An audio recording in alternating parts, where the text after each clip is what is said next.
Et je reconnais maintenant Madame la députée de Champlain et porte-parole de l'opposition officielle en matière de ruralité. Madame la députée.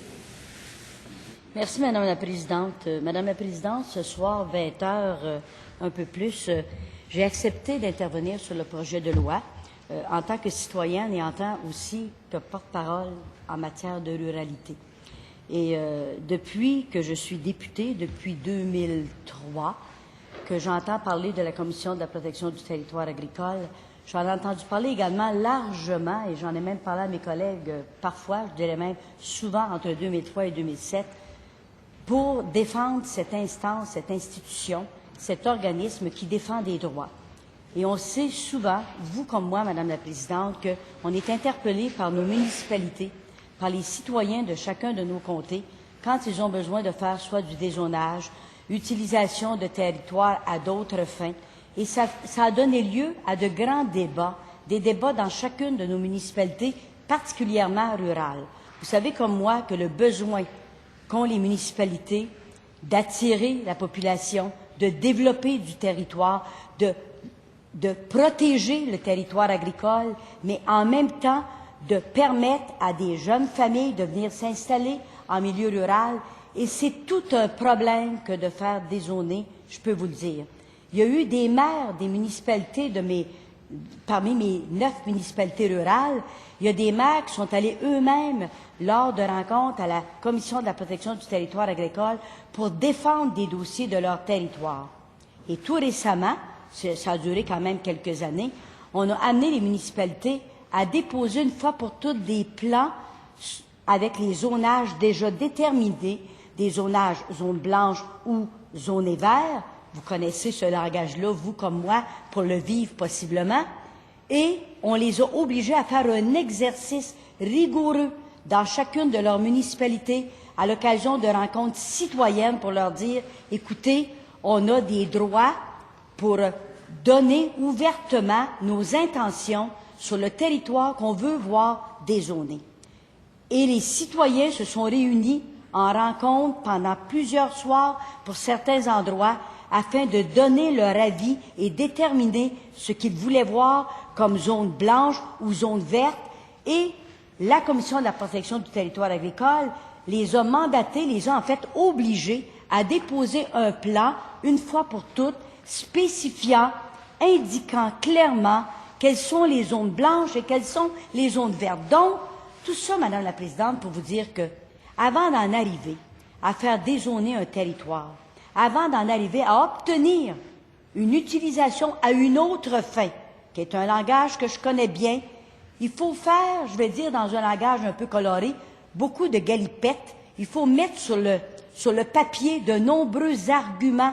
Il faut prouver hors de tout doute que dans tout ton village, il n'y a aucun autre endroit où tu peux aller t'installer que là. Alors, c'est à peu près impossible que de le faire maintenant. Tu as de la difficulté à faire dézoner. Et comment est-ce que ta municipalité inscrirait en lettres d'or qu'elle donne le OK? La Commission de la protection du territoire agricole va leur dire non, c'est pas ça qui est la règle. Vous aviez à vous pencher sur une vision globale de votre territoire et établir une fois pour toutes quelles sont les zones blanches et quelles sont les zones vertes. Or, quand je regarde le projet de loi 2, on fait fi d'un organisme qu'on appelle la Commission de la protection du territoire agricole, qui n'autorise pas le tracé qui est là.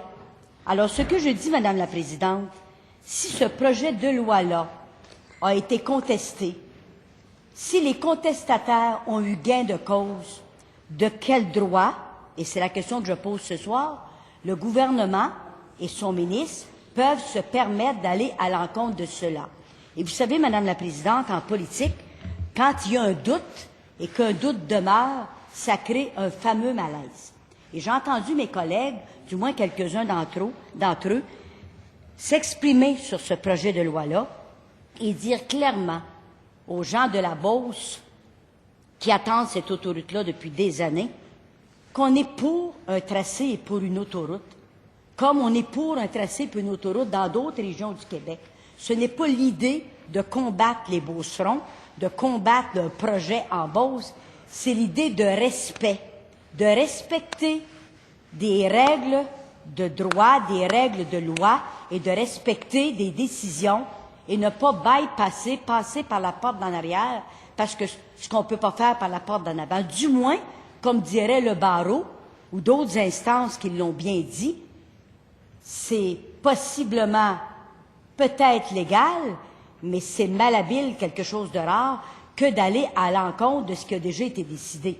Alors donc, aujourd'hui, Madame la Présidente, le peu de temps qui m'est alloué pour parler sur ce projet de loi-là, j'ai un objectif, c'est de bien faire comprendre aux ministres et au gouvernement qu'il y a danger en la matière de se comporter de cette façon-là et qu'il peut y avoir des conséquences, et ça remet en cause la crédibilité d'un organisme reconnu qu'on appelle la Commission de la protection du territoire agricole.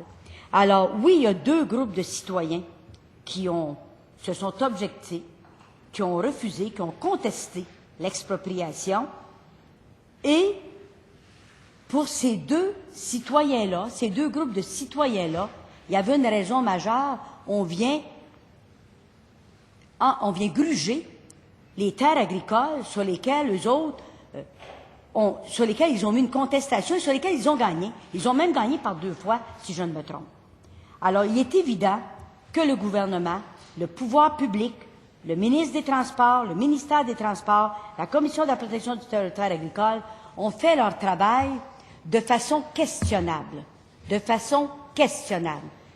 Il y a d'autres termes qui vont être employés ce soir et peut-être demain ou après-demain, mais moi, en lisant cela, je me questionne comment je vais dire aux citoyens de mon territoire, toi, là, le petit coin que tu voulais développer pour faire construire une maison à ta fille ou à ton gars, oublie ça, la règle, elle est ferme, elle est incontournable. Par contre, une fois que des citoyens sont à l'encontre pour se battre, eh bien, on va à l'encontre de cette loi-là en disant on a un droit différent parce qu'on a un pouvoir différent. Et quand on agit comme ça, c'est de, encore une fois, ajouter au cynisme des gens qui se disent « je n'ai pas de pouvoir, je ne suis pas grand-chose ». Et quand on regarde, Madame la Présidente, et je fais un lien très direct avec ce qui s'est passé lundi dernier, où les gens n'ont plus confiance à peu près en rien, puis à un moment donné donnent des grands mouvements de fous dans des élections, bien, je pense qu'en quelque part, Madame la Présidente, on peut se questionner, nous, comme parlementaires. Nous sommes des élus. Et comme élus, s'il te plaît, tu te lèveras si tu veux parler, mon cher. Alors, s'il vous plaît, on ne peut pas s'interpeller dans cette Assemblée directement. Il y a une seule personne qui a le droit de parole, c'est Madame la députée de Champlain.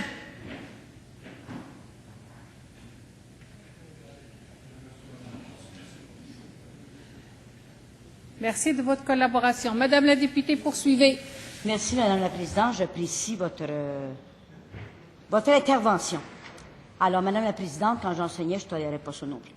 Alors, voilà. Alors, je dis, et je continue ce que je disais tantôt, le lien que je fais, quand on met en cause un droit d'un, 2 ou 3 citoyens qui se sont prévalus de règles et on les autorise à se prévaloir de ces règles-là, c'est cela que je mets en cause. Madame la Présidente, je ne parlerai pas du détail technique d'un tracé plus que d'un autre tracé. Il est question de règles de droit et d'application de règles de droit. Et c'est là-dessus que j'en ai aujourd'hui, et c'est pour cela que j'ai accepté d'intervenir, parce que je vais être à l'aise avec la discussion qu'on a aujourd'hui face à des citoyens qui ont des demandes beaucoup plus anodines, beaucoup moins à conséquences, et eux, on leur dit non. Alors qu'aujourd'hui, le gouvernement se permet de dire, regarde, il y a eu une décision de prise, mais moi j'ai le pouvoir et je vais aller à l'encontre de cela et je vais user de mon droit. Alors, ce droit-là amène des conséquences importantes et j'insiste, et si, Madame la Présidente, il est vrai que la répétition est la mère de l'enseignement, j'espère que ça aura des conséquences et des impacts sur les décisions qu'aura à prendre le gouvernement et son ministre face à ce fameux projet de loi-là 2. Alors, on parlait même qu'il y avait une série d'erreurs qui ont été faites, oui en droit, oui en fait, et que les contestataires du tracé privilégiés par le gouvernement du Québec depuis 2004, qu'on appelait le tracé S, ont remporté une série de victoires. Pas juste une.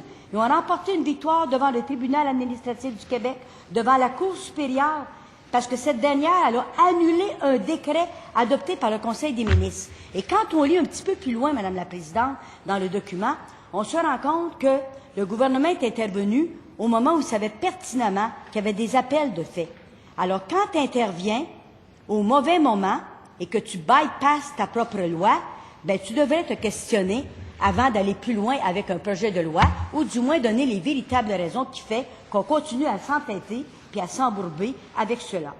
Alors, on dit que, et les journalistes même en ont parlé allègrement dans les médias, redoutant de perdre en appel de la décision de la Cour supérieure, le gouvernement s'est dépêché de déposer ce projet de loi-là pour imposer le tracé. Alors, la loi proposée, elle est rétroactive en plus. Alors, ajoutez ça bout à bout, là, c'est donc une exception à une procédure déjà exceptionnelle, qui est la procédure d'expropriation. Alors, tu ajoutes la rétroactivité, et là, tu viens de boucler la boucle, là, et tu viens de dire, regarde, on a mis les bretelles, on a mis la ceinture, on a attaché tout ça, puis mes deux petits cocos, vous vous reprendrez, c'est terminé, vous n'avez pas un mot à dire, c'est là que ça va passer. Et vous savez la difficulté de cela, Madame la Présidente, de ce débat-là qu'on fait aujourd'hui? C'est parce qu'en quelque part, on donne un mauvais exemple, on donne un mauvais message. Ce message-là va être retenu, oui, d'abord par les gens de la Beauce, et on risque ultimement de mettre en conflit, en porte-à-faux, deux groupes de citoyens, certains qui ne sont pas touchés vraiment par la problématique des terres agricoles, et les autres qui le sont, et là, ça crée un méchant dilemme, et le dilemme est provoqué. Pourquoi? Parce qu'en quelque part, on est allé à l'encontre d'une loi. Et le barreau, c'est quand même pas non plus des deux pics, ce sont des gens qui donnent des avis sur plusieurs projets de loi. Et quand le barreau se permet de dire, et je suis pas le barreau, je suis pas avocate non plus, il est écrit, cette situation, donc le dépôt du projet de loi 2, constitue une immixtion du pouvoir législatif dans un processus judiciaire afin de couvrir rétroactivement une décision illégale de l'exécutif. À quoi sert-il d'adopter des lois et de donner des droits aux citoyens si le gouvernement utilise son pouvoir législatif pour court-circuiter les décisions judiciaires lorsque celles-ci ne font pas son affaire? On ferait la même chose, on se ferait démolir par les gens d'en face, Madame la Présidente. Ils ne manqueraient pas leur coup, fiez-vous sur moi. On a déjà été au gouvernement, on s'en rappelle encore, j'étais attachée politique à l'époque et je suivais les débats.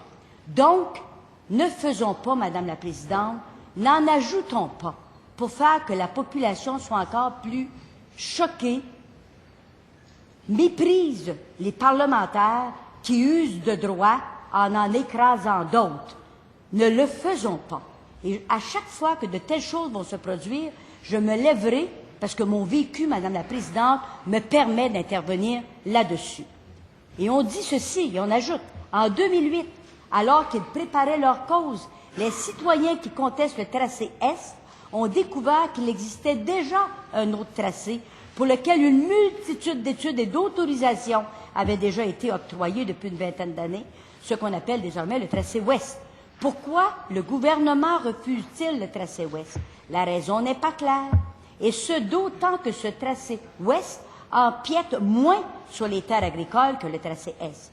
Alors, tout le monde mène des recherches, tout le monde se questionne, tout le monde se dit pourquoi, alors que ça aurait été si simple, sans brimer d'autres personnes. Il y a des tableaux à l'appui, Madame la Présidente. Si des citoyens veulent en savoir plus long, il y a des experts qui se sont penchés là-dessus et qui constatent que le premier tracé était possiblement le bon. Et ça a été sûrement dit tout à l'heure, je vais le répéter. Vous savez, David contre Goliath, tout le monde sait à quoi ça ressemble, ça, dans la vie. Hein? Tu as le petit qui a certains droits, qui prend son propre argent pour aller se défendre parce qu'il ne peut pas se faire défendre autrement. Ça y est, prend un avocat pour aller en cours. Il va être sûr d'être défendu. Il gagne. On lui dit, je t'assure, regarde, tu as gagné, mais nous autres, on va faire un décret. On va t'arranger ça, mon noir. Alors, regarde, ça donne les résultats que ça donne. Ça donne que des gens intelligents, travaillants, sérieux, courageux, se retrouvent aujourd'hui, puis se regardent aller, puis sont découragés. Ils sont découragés parce que si personne ne les défend, qui va les défendre? Alors moi, je dis aujourd'hui encore à nouveau, Madame la Présidente, est-ce que le ministre est conscient Et le gouvernement est-il conscient que d'agir de cette façon-là, ça met en cause une règle, pas seulement de droit, simplement une règle de citoyen qui pense avoir des droits, mais qui en réalité n'en a pas. Le législateur, dont je fais partie, que je suis, peut se permettre, avec ses droits ici à l'Assemblée nationale, au Salon Bleu, de bypasser tout ça. Alors, Madame la Présidente, je ne pense pas qu'on puisse accepter cela, ni autre chose, ni ailleurs au Québec. Si la CPTAQ ne répond plus, je dirais pas à nos désirs, mais ne répond plus aux règles de loi et on pense qu'elle fait mal son travail, bien qu'on fasse une commission parlementaire, puis qu'on revoie la loi sur la commission de la protection, sur la loi sur la protection des territoires agricoles du Québec, qu'on le fasse cet exercice-là. Ça fait des années qu'on en parle. Moi, je suis prête, je peux me prêter à ça n'importe quand. Je fais le débat dans mon comté. La plupart de mes collègues ici ont des comtés ruraux. Et dans ces comtés-là, ils ont des demandes, probablement au moins minimalement une par semaine, où des citoyens sont choqués parce qu'ils se sont fait dire non à la CPTAQ. Non, tu dézoneras pas. Non, tu feras pas de cette terre-là une terre... encore la semaine dernière, Madame la Présidente, un citoyen qui a un terrain très grand, une terre en fait, dont une partie est pas cultivée, il veut installer son fils juste en façade sur cette terre-là. Il se fait dire non. Non, tu ne peux pas. Tu ne touches pas aux terres agricoles. Alors là, aujourd'hui, on regarde le nombre le territoire, la grandeur du territoire qui va être grugé par ça, Madame la Présidente. Il y a lieu de se questionner. Alors, quand on dit que l'autoroute 73 est désirée, que cette autoroute-là est un besoin, on en est tous conscients. De ce côté-ci de la Chambre, autant que de l'autre côté de la Chambre. Alors donc, ce qu'il faut se poser comme question aujourd'hui, est-ce qu'on a eu raison de faire un décret pour bypasser cette loi-là, pour bypasser, c'est-à-dire cette décision-là de la CPTAQ? C'est la question que je nous pose. Alors, Madame la Présidente, si aujourd'hui, en ce 9 mai, aujourd'hui, 10 mai, on est obligé d'intervenir sur ce projet de loi-là, alors qu'on pourrait tout le monde faire peut-être autre chose, c'est parce qu'on sent qu'il y a matière à la discussion encore. Si je ne pensais pas qu'il y a lieu de m'imaginer que peut-être, de l'autre côté de la Chambre, il y aura une décision différente de prise, je ne le ferai pas. Alors, il n'y a jamais trop tard pour bien faire, Madame la Présidente. Il n'est jamais trop tard pour revenir sur une décision si on sent qu'elle est incorrecte, si on sent qu'elle brime des droits et si on sent qu'elle peut donner un message qui est un message à conséquences importantes pour l'avenir. Alors, Madame la Présidente, aujourd'hui, je vous dis que le 3 novembre 2010, il n'y a pas des années de ça, quand la Cour supérieure a donné raison aux citoyens qui contestaient le tracé en déclarant la nullité du décret du gouvernement forçant le tracéage de l'autoroute 73, ordonnait la cessation des travaux, et quand dans son jugement, le juge Corriveau écrit, et je le cite, « Le gouvernement, lorsqu'il a adopté le décret numéro 1180-2009 et publié le 2 décembre 2009, n'a pas respecté la loi sur la protection du territoire et des activités agricoles. » Je pense, Madame la Présidente, qu'à ce moment-là, tout a été dit. Ces gens-là ont parlé. Alors, si moi, je continue demain à m'asseoir ici comme parlementaire et à me dire, ben, ils ont juste à jaser, hein, pendant qu'ils jasent, ils font pas d'autre chose. À ce moment-là, je mets le barreau en cause, je mets également la Commission du territoire agricole en cause, et je ne peux pas me taire en voyant ce genre de situation-là. Alors, ce que je demande aujourd'hui, comme d'autres de mes collègues vont le faire possiblement, c'est que je demande au ministre et au gouvernement de respecter des citoyens qui, en plus de se sentir brimés dans leurs droits, ont été victimes de menaces sérieuses, craignant même pour leur sécurité. Je ne jouerai pas là à l'alarmiste, là. Ça a été dit, je le répète ce soir, quand ça va jusque-là et qu'on crée ce problème-là et qu'on attise le feu, hein, puis qu'on l'alimente là, en rajoutant, bon, on peut avoir des conséquences qui sont des conséquences malheureuses pour d'autres situations, pour la confiance qu'on peut avoir en nous. On a parlé de la confiance, Madame la Présidente. On met des codes d'éthique. On s'entoure de toutes sortes de protections dans les temps qui courent. Hein? On va devoir se quasiment déclarer quand on tourne une feuille à l'avenir, comme parlementaire. Mais moi, vous dire franchement, on devrait peut-être commencer à regarder de quelle façon on se comporte quand on agit de cette sorte-là et qu'on donne aux citoyens l'impression, en politique c'est important, l'impression qu'on va à l'encontre de règles, pas à l'encontre de droits. Merci beaucoup, Madame la Présidente.